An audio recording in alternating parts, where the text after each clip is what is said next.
Good morning. Today is Thursday, September 13th. It is day 7 in the schedule. 3 announcements before the good morning today. First of all, in the state of New York, today is primary day. We are a polling site, as we have been for the past year. The gym in Flaherty Hall is used as an election site. So today, no students should be in Flaherty Hall upstairs. No one should be in the gym at Flaherty Hall at all today, because it'll be used as a polling site from now until 9 o'clock tonight. If you see people on campus, especially adults, who are looking for where they are supposed to go and vote, please direct them to go in the side door of Flaherty Hall where there are no steps. The side door over by the pool. If people need to find a place to park, you may show them a parking spot. And please be your kind and respectful selves, as people may ask you for directions or where they need to go to vote this day. So primary voting today for candidates for governor, Andrew Cuomo versus Cynthia Nixon, 4 candidates for Attorney General, and in some parts of the state, other primary elections as well. Second of all, thanks a lot to Mike Morano, Frankie Williams, and Juan Rosa Jr. for helping Mr. Sulusto and me last night at the OLA High School Fair.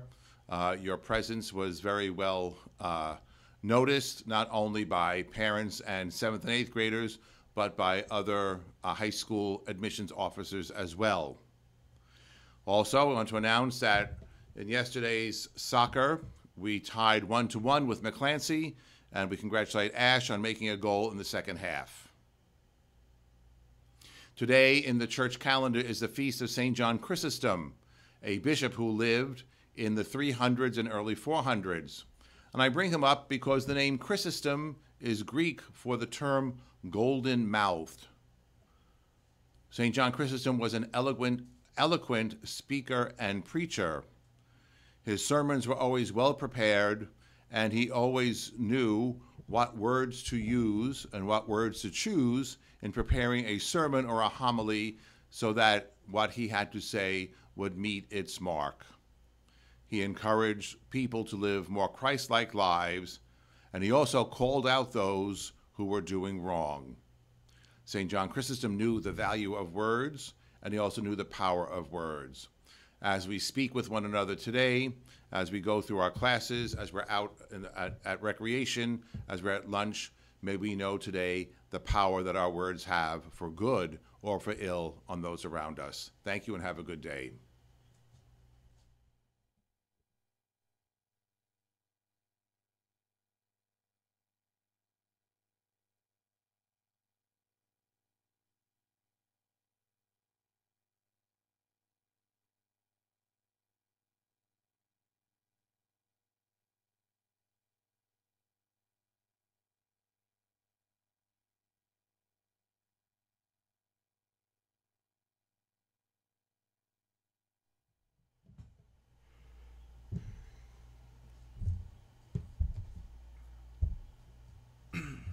Good morning.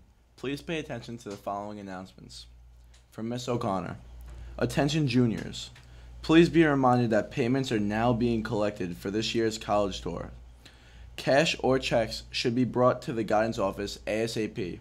Remember, there are limited spaces, and next week's registration will be open to other grades. From Youth Ministry. Any student who wants to be baptized into the Catholic faith, make first confession, first communion, or be confirmed, should pick up a registration form from Mr. John Vier in the Youth Ministry office or Brother Bernie in the library. And I quote from Mr. J. "Oh baby, today is the day. That's right, Youth Ministry team meeting. Today in the chapel at 2:45. Be part of shaping the core of Salesian identity." Next week, September 21st, we will be conducting our first midnight run of the school year. Anyone interested in going, please see Mr. Seifring in room 310 for permission slips. From Mr. J. Anyone interested in joining the choir or playing instruments for school masses, please see Mr. J. Your participation is greatly needed. From Mr. Rago, any Salesian students who have a sister, a brother, or friend in 6th, 7th, or 8th grade are interested in attending our Fall Saturday Academy, please see Mr. Rago in 401 for applications. From Mr. Dwyer, Salesian CIA will be meeting this Friday. The CIA is a criminal organization and definitely not an improv club. So don't show up to Flaherty Hall at 2:45 and ask to take part in the improv club, because the CIA will be there doing CIA stuff like improv. So again, if you're interested in joining the improv club, CIA, please go to Flaherty Hall on Friday from 2:45 to 4:30. Interesting club. And now on a more serious note, with Hurricane Florence looming in the Atlantic, we at AM Salesian would like to show a brief video on the science of hurricanes.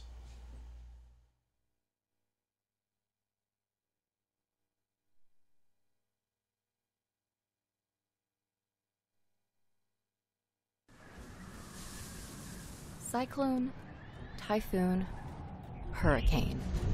All of these names are used around the world to describe the most powerful storm known to man. Hurricanes are unpredictable, but scientists have a thorough understanding of how hurricanes form and sustain their power. In the Atlantic Ocean, hurricane season peaks during the late summer months when tropical waters are the warmest. Hurricanes form from a cluster of thunderstorms that suck up the warm, moist air and move it high into Earth's atmosphere. The warm air is then converted into energy that powers the hurricane's circular winds. These winds spin around a low-pressure center called the eye, which can provide a 20 to 30-mile radius of eerie calm. Encircling it is the eye wall, a towering ring of clouds with some of the fastest wind speeds of the hurricane. Surrounding the eye wall are curved bands of clouds, the rain bands, often tens of miles wide, releasing sheets of rain and sometimes tornadoes. When a tropical storm's winds reach at least 74 miles per hour, it becomes a hurricane.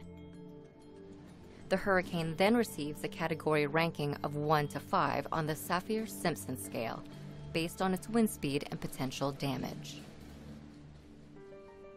But wind speed isn't always the most dangerous component when hurricanes come near land. It's storm surge. Storm surge is caused when winds from an approaching hurricane push water towards the shoreline up to 20 feet above sea level and can extend 100 miles. 90% of all hurricane deaths are the result of storm surge. While hurricanes can cause mass devastation, just like other natural disasters, they serve a higher purpose within the global ecosystem. Hurricanes help regulate our climate by moving heat energy from the equator to the poles, keeping the Earth's temperature stable. Over time, science has helped us to better understand hurricanes and predict their paths, saving lives through early warning systems and helping us build better infrastructure to protect our cities. The more we study these complex storms, the better we can prepare for them and minimize their impact on human lives.